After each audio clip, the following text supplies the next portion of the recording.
ಎಲ್ಲರಿಗೂ GV education ಚಾನಲ್ಗೆ ಸ್ವಾಗತ. ಇಂದಿನ ವಿಡಿಯೋದಲ್ಲಿ ನಾವು 8ನೇ ತರಗತಿಯ ಭಾಗ 2ರಲ್ಲಿರುವಂತಹ ಅಧ್ಯಾಯ 18 ದಕ್ಷಿಣ ಭಾರತದ ರಾಜವಂಶಗಳು, ಶಾತವಾಹನರು, ಕದಂಬರು, ಗಂಗರು, ಸಾಮಾನ್ಯ ಶಕ ಪೂರ್ವ 3ನೇ ಶತಮಾನದಿಂದ ಸಾಮಾನ್ಯ ಶಕ 13ನೇ ಶತಮಾನದವರೆಗೆ ಪಾಠದಲ್ಲಿರುವಂತಹ ಅಭ್ಯಾಸದ ಪ್ರಶ್ನೋತ್ತರಗಳನ್ನು ನೋಡೋಣ. ಮೊದಲನೇದಾಗಿ ಕೆಳಕಂಡ ವಾಕ್ಯಗಳನ್ನು ಸೂಕ್ತ ಪದಗಳಿಂದ ಪೂರ್ಣಗೊಳಿಸಿ. ಫಸ್ಟ್ ಕ್ವಶನ್, ಸಿಮುಖನು ಡ್ಯಾಶ್ ಅನ್ನು ರಾಜಧಾನಿಯನ್ನಾಗಿ ಮಾಡಿಕೊಂಡಿದ್ದನು. ಉತ್ತರ ಶ್ರೀಕಾಕುಲಂ. ಎರಡನೇ ಪ್ರಶ್ನೆ, ಹಾಲನ್ನು ಬರೆದ ಗ್ರಂಥ ಡ್ಯಾಶ್. ಉತ್ತರ ಗಾಥಾ ಸಪ್ತಶತಿ. ಮೂರನೇ ಪ್ರಶ್ನೆ, ಕನ್ನಡದಲ್ಲಿ ದೊರೆತ ಮೊದಲ ಶಾಸನ ಡ್ಯಾಶ್.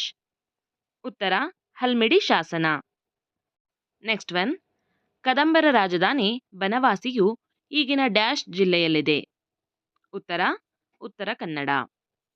ಐದನೇ ಪ್ರಶ್ನೆ, ಗಂಗರ ಪ್ರಮುಖ ದೊರೆ ಡ್ಯಾಶ್.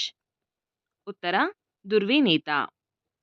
ಆರನೇ ಪ್ರಶ್ನೆ, ಚಾವುಂಡರಾಯನು ರಚಿಸಿದ ಗ್ರಂಥ ಡ್ಯಾಶ್. ಉತ್ತರ ಚಾವುಂಡರಾಯ ಪುರಾಣ. ನೆಕ್ಸ್ಟ್ ಒನ್, ಸಂಕ್ಷಿಪ್ತವಾಗಿ ಉತ್ತರಿಸಿ. ಮೊದಲನೇ ಪ್ರಶ್ನೆ, ಶಾತವಾಹನರ ಕೊನೆಯ ಅರಸನಾರು? ಈ ಸಂತತಿಯು ಹೇಗೆ ಕ್ಷೀಣಿಸಿತು? ಉತ್ತರ ಶಾತವಾಹನರ ಕೊನೆಯ ಅರಸ ಯಜ್ಞಶ್ರೀ ಶಾತಕರ್ಣಿ. ಇವನ ಕಾಲದಲ್ಲಿ ನಿರಂತರ ದಾಳಿಯಿಂದಾಗಿ ಈ ಸಾಮ್ರಾಜ್ಯವು ಪತನಗೊಂಡಿತು. ಮುಂದಿನ ಪ್ರಶ್ನೆ, ಶಾತವಾಹನ ಕಲೆಯ ಬಗ್ಗೆ ಬರೆಯಿರಿ. ಉತ್ತರ, ಇವರ ಕಾಲದಲ್ಲಿ ಅಜಂತ ಮತ್ತು ಅಮರಾವತಿಯ ಚಿತ್ರಕಲೆಗಳು ರಚನೆಗೊಂಡವು. ದೇವಾಲಯ, ವಿಹಾರ ಮತ್ತು ಚೈತ್ಯಾಲಯಗಳನ್ನು ಕಟ್ಟಲಾಯಿತು. ಕಾರ್ಲೆಯಲ್ಲಿ ಚೈತ್ಯಾಲಯವನ್ನು ಬನವಾಸಿಯ ಶ್ರೀಮಂತ ವರ್ತಕ ಭೂತಪಾಲನು ನಿರ್ಮಿಸಿದನು. ನೆಕ್ಸ್ಟ್ ಒನ್, ಗಂಗರ ಸಮಾಜವು ಯಾವ ಮೌಲ್ಯಗಳಿಂದ ಪ್ರಭಾವಿತವಾಗಿದ್ದಿತು? ಉತ್ತರ, ಗಂಗರ ಸಮಾಜವು ಸತ್ಯಶೀಲತೆ, ಸ್ವಾಮಿನಿಷ್ಠೆ, ಶೌರ್ಯ ಮತ್ತು ತಾಳ್ಮೆ ಎಂಬ ಸಾಮಾಜಿಕ ಮೌಲ್ಯಗಳಿಂದ ಪ್ರಭಾವಿತವಾಗಿದ್ದಿತು.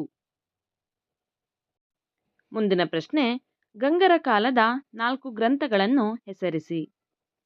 ಉತ್ತರ ದುರ್ವಿನೀತನ ಶಬ್ದಾವತಾರ, ಗುಣಾಢ್ಯನ ವಡ್ಡಕಥಾ, ಶ್ರೀ ಪುರುಷನ ಗಜಶಾಸ್ತ್ರ, 2ನೇ ಶಿವಮಾರನ ಗಜಾಷ್ಟಕ.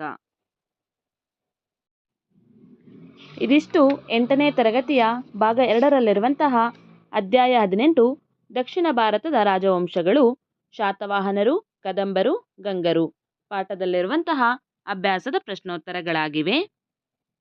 ಈ ವಿಡಿಯೋ ನಿಮಗೆ ಇಷ್ಟವಾದಲ್ಲಿ ಲೈಕ್ ಮಾಡಿ, ಶೇರ್ ಮಾಡಿ ಮತ್ತು ಇದೇ ತರಹದ ವಿಡಿಯೋಗಳಿಗಾಗಿ ನಮ್ಮ ಚಾನಲನ್ನು ಸಬ್ಸ್ಕ್ರೈಬ್ ಮಾಡಿಕೊಳ್ಳಿ. ಧನ್ಯವಾದಗಳು.